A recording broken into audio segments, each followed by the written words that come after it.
Hello and welcome to our video on how to solve Sudoku puzzles beyond the basics. In this video we're going to talk a little bit about some more intermediate, slightly more advanced Sudoku solving techniques that you can use once you're ready to kind of move past the beginner stage and start trying to look at the game board, look at the Sudoku grid with a little more advanced level of vision. So as you can see, we have a Sudoku puzzle right here in front of us. It's all ready to go. And one of the first things that beginner Sudoku players usually look for is, where on the grid are there already a lot of numbers in place. For example, some squares will already have 8 out of the 9 numbers already in place, and so it makes it pretty easy just to use process of elimination. For example, in this case, 1, 2, 3, 4, 5, 7, 8, and 9. The only number missing is 6, and so we can very easily plug that one in. But if you are ready to kind of go beyond the basics of Sudoku, just kind of the introductory, knowing how the rules work and knowing knowing how many numbers are in a row and that sort of thing, you're ready to kind of move to a more intermediate level of problem solving. It kind of helps to try and look at the grid in a new way and not just look for kind of the low-hanging fruit, so to speak, not just look for the easy places to plug in numbers where there already are a lot of numbers, but try to look a few steps ahead and look for where opportunities might be on the grid, from more than one direction at once. So you're not just looking, I'm not just looking in one specific row or one specific column, but I can kind of start to see patterns a little more widely around the grid. So hopefully this video will illustrate some of that type of thinking and help you expand your vision a little bit as you play Sudoku. So let's do that if we can. This is a new Sudoku puzzle just opened up, and I'm gonna look around a little bit and see what I can see as far as any numbers that are kind of frequently appearing, even if I don't know exactly where I want to plug them in yet. So for example, over here on the left, this left third of the grid, I see a couple of number 2s, I see a couple of number 6s, and actually it looks like we have all 3 9s in place.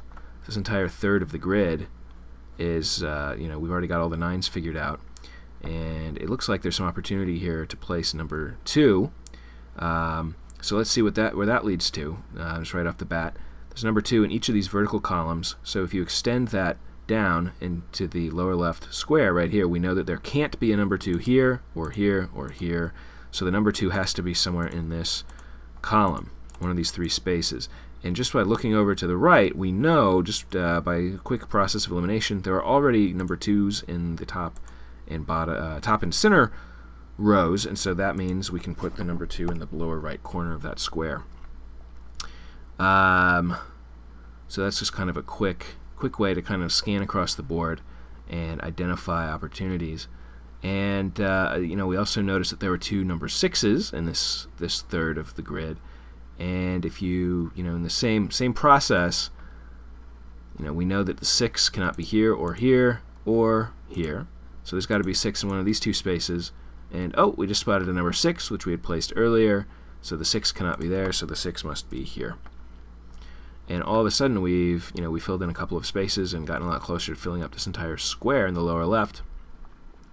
Let's see how this changes the game, right? Because every single time you place a number in Sudoku, you're technically changing the game. You're opening, you're closing off certain empty spaces, and you're hopefully clarifying and focusing, improving your chances of filling in the rest of the empty spaces with every single number you place.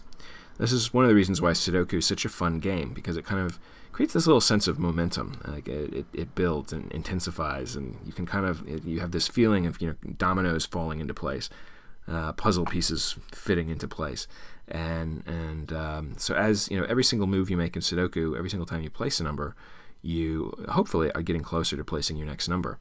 So let's see what we've done here. We've just placed a 2 and a 6. We know now that this bottom row is almost done, and we're only now missing number 3 and number 6 from this bottom row, and we can eliminate number 6 because it's in this same square, so the 6 cannot be here, so the 6 must be here. Oops, sorry, that's the wrong number. 6 must be 6 must be here. 3 must be here.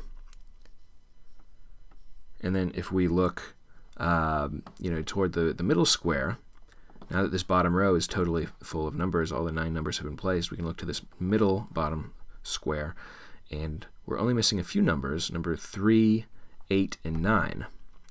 And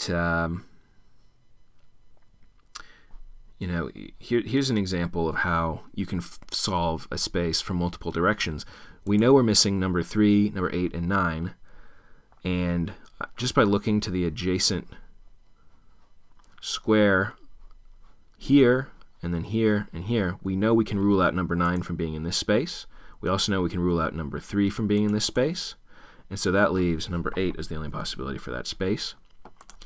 You can see, we were able to look at 2 different directions at once and rule out 2 numbers from a single space. Even though those numbers weren't in the same row or column or square, we got information from 2 different parts of the grid. And then what does that leave us with? There's only 2 spaces left to fill in this bottom central square. We're looking for a number 3 and a number 9, and you can quickly see if we look up here, there's a 9 in this right-hand row, so that means the 3 has to go there, the 9 has to go there, and oh my gosh, that just opened. Just by process of elimination, there's only 1 space left in this row, and that belongs to the number 1, 2, 3, 4, 5, 6, 8, 9, 7 is the one missing number, and there it is. Now we're looking in the lower left square again. We've got numbers 1, 2, 3, 6, 7, 8, 9. So 4 and 5 are the only numbers remaining to fit into these 2 spaces. And currently, based on the other numbers that have already been placed, we don't know enough yet to be able to place 4 and 5. So let's scan around a little bit, see what we've got to work with. Here's a quick one that we can fill in. This column right here, 7, 9, 1, 8, and on down. There's 1 space remaining. Just by process of elimination, we can figure out which number is missing, which is 1, 2, 3, 4, 5, 7, 8, 9. Number 6 has to go there. And every now and then you can click Check Solution and make sure you're on the right track. And we are. So all the numbers we've placed are green. If any of them were wrong, they'd be showing up as red. So we've just placed number 6. Excuse me. Just placed number 6. Let's scan around a little bit and see where some other opportunities to place numbers, some parts of the grid that might not have very many in place yet. Let's see. Find my eye drawn to this top center square. There's only 3 spaces left to fill in, and they're going to be number 2, 3, and 4. From this square, we can see a number 4. 4 cannot be here. Down below, in this square, this left column, we can see there's a 4, so the 4 cannot be there. So the 4 has to go here. Now the remaining numbers are 2 and 3. There's a 2 over here in this bottom row, so the 2 can't go there, so it must be a 3. 2 has to go there.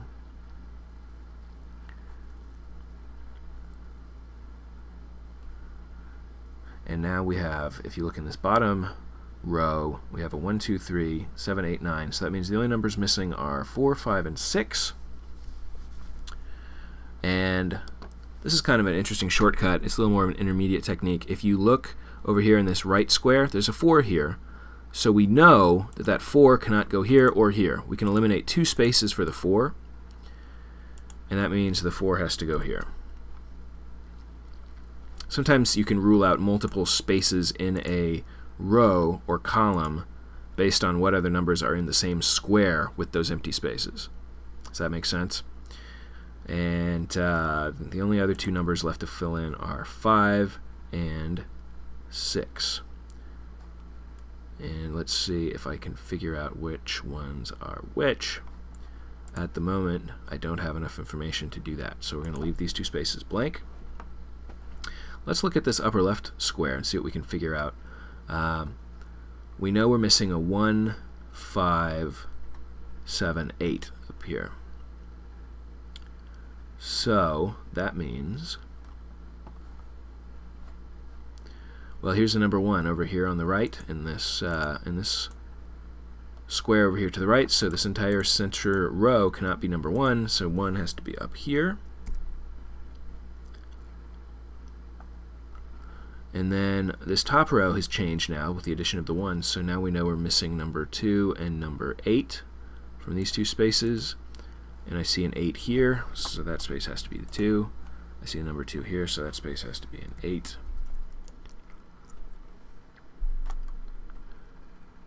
And then there's only 3 spaces remaining in this upper right square, which will be the numbers 3, 5, and 6. And if you look below, there's the number 5 and 6 right here in the center column. So that means the 3 has to go in this space.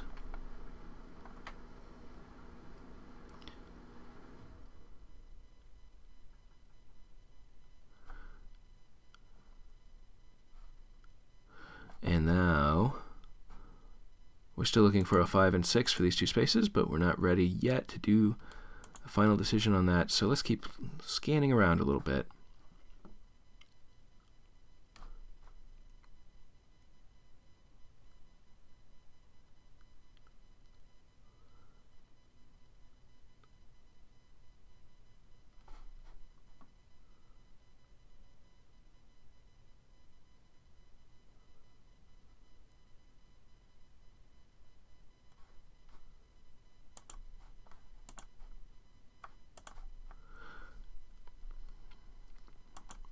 Actually, let's take a look in this right center square. I haven't really paid a lot of attention to what's going on in this one yet. So let's take a look over here. We need a lot of numbers for this space.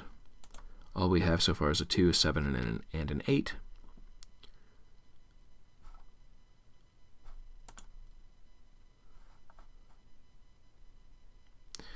So let's see.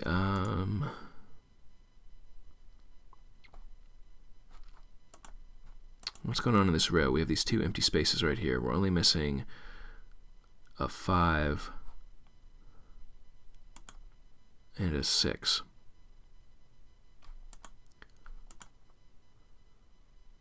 But I can't figure out which one goes where.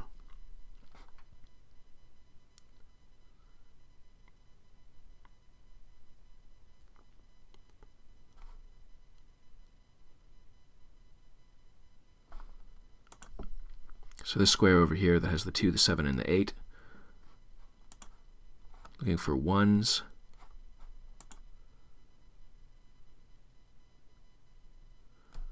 There's a 1 here, so the 1 cannot be here. There's a 1 here in this left column, so the 1 cannot be here. So that means there's got to be a 1 here or here, but I don't know what's going on with the 1s over in this area of the grid.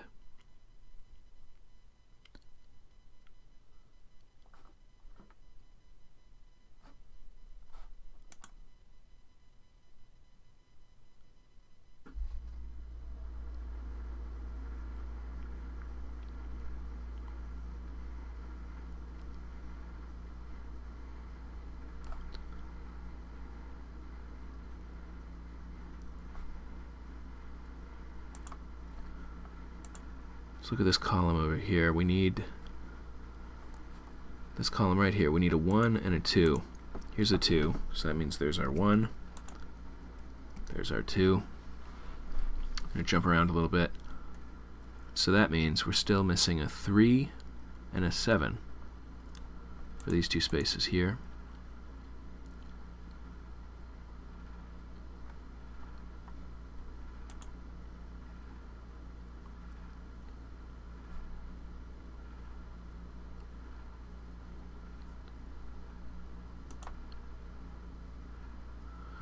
This square, this left center square, there could be a 1 here or here.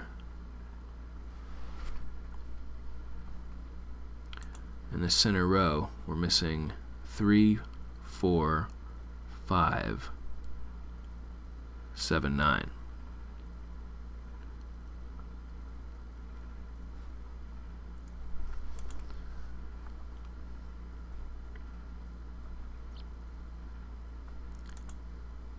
So let's see if we can find any of those that go in this center row.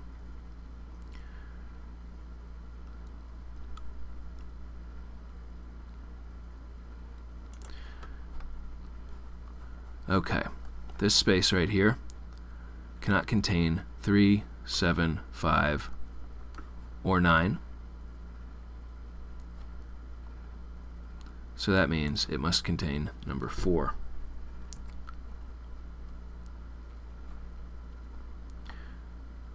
So now we need 3, 5, 7 in these remaining 3 spaces.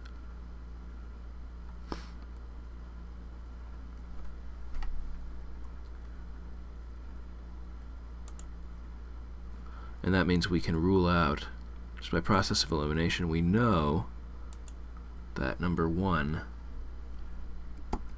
has to go there.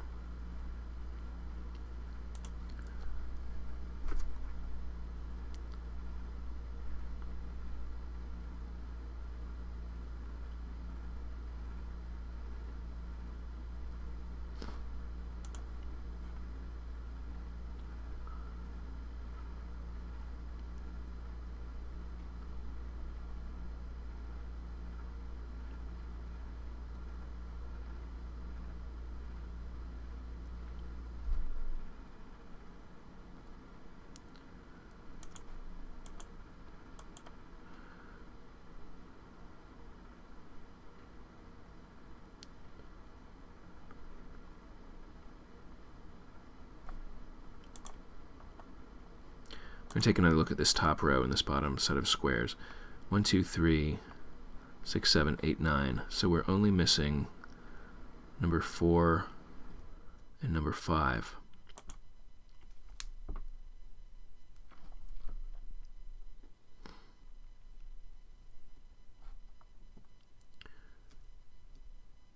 And I can't currently figure out which one goes where, based on the numbers that are already in place here.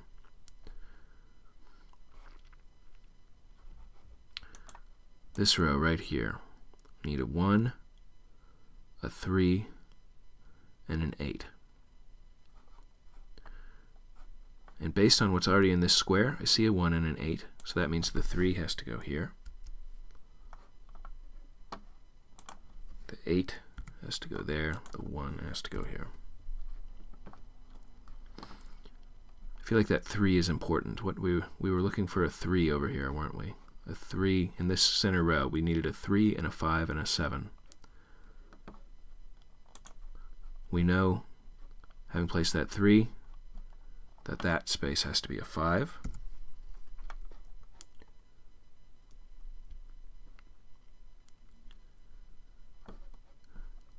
And I feel like this is going to be helpful because we needed a 5 up here in this upper right square. Now we've got one. There's our 5, and that gives us the one remaining space in this square, 2, 3, 4, 5, which is 6.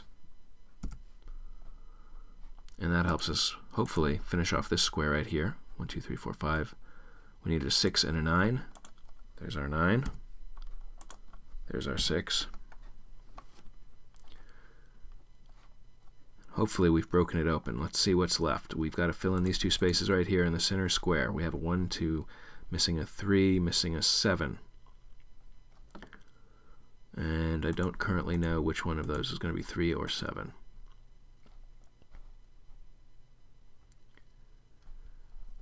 This square over here on the left, we're missing a 3, 4, 5, 7.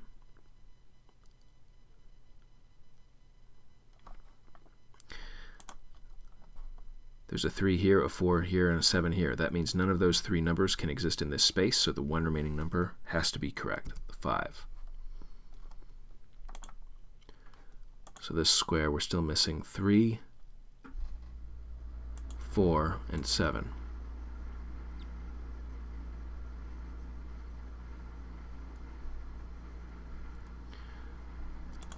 Here's a quick one we can fill in. We're just missing one space in this column. 1, 2, 3, 4, 5, 6, 7, 9, 8. That's the number 8 right there. How does that change this upper left square? 1, 2, 3, 4, 6, 8, 9. We need a 5 and a 7 up here.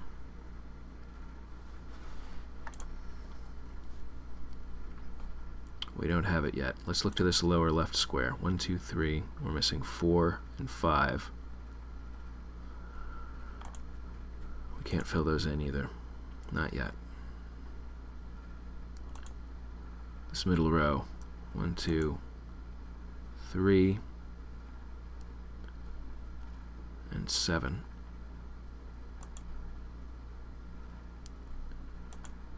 This middle column, we're missing a 3 and a 7.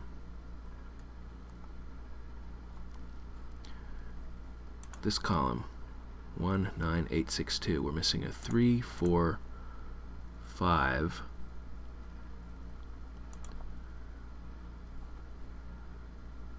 3, 4, 5, and 7.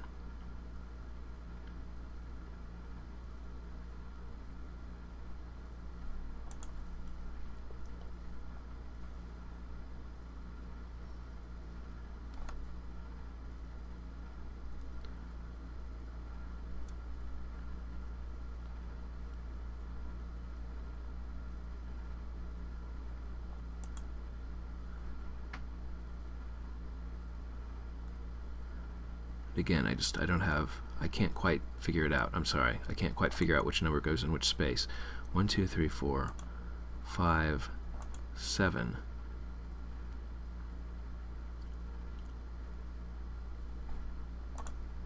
This far left column, we're missing 1, 2, 3. We're missing a 4, 4, 5, 7.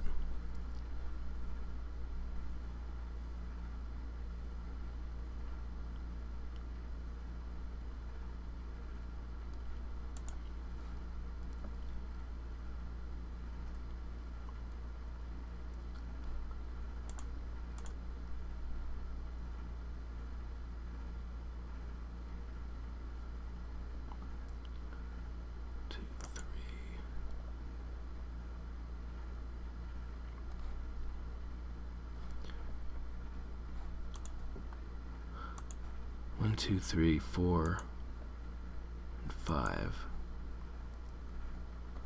1, 2, 3, 4, 7. And I'm drawing a blank on how to solve this last part of the puzzle. 1, 2, 3, 4, 5, 7.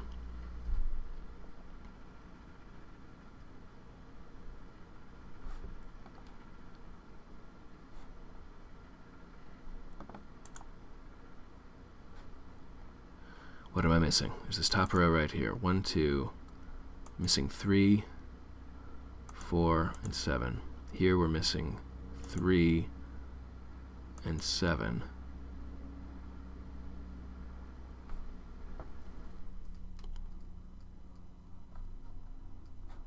And here we're missing 4 and 5. Well, sometimes you kind of get to a point where you're feeling stuck with a Sudoku puzzle. And if this happens to you, I would just advise that you take a little break, go for a walk, drink some water, have a snack, think about something else, come back and try to solve it again. I'm going to take a break from trying to solve this puzzle. Rather embarrassed that I can't quite solve the whole thing, especially when I'm making a video for all of you to learn from. But hopefully, one of the things you have learned from this video is how to look to multiple parts of the grid, how to solve spaces from multiple directions at once, and basically, although it hasn't happened in this case, how to keep the momentum going so you can,